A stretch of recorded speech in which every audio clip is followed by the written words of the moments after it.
মানুষকে সম্মান করো, মানুষের সাথে মেশো, বি পিপল ওরিয়েন্টেড।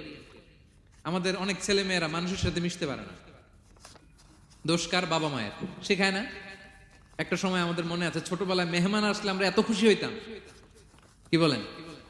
মেহমানের কাছে যাইতাম, সূরা শোনাইতাম, কবিতা শোনাতাম, এটা খেলতাম, ওইটা করতাম, যাওয়ার সময় আমাদেরকে টাকা দিয়ে যেত, হায় রে খুশি। এখন দেখবেন টেনে হিসেবে মেহমানের সামনে আনা যায় না। এরকম আছে না নাই?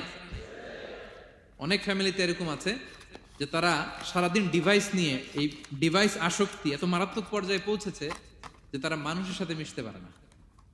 এই পাবলিক ওরিয়েন্টেশনটা অনেকের নাই, পিপল ওরিয়েন্টেশন নাই। অনেক ছোট বাচ্চা, মেহমান আসছে, তুমি একটু আসো, সালাম দাও, বসো, আসতে চায় না, বসতে চায় না, কারণ ওরা শিখানো হয় না। সারাদিন দিয়ে রাখছে কি হাতে? মোবাইল।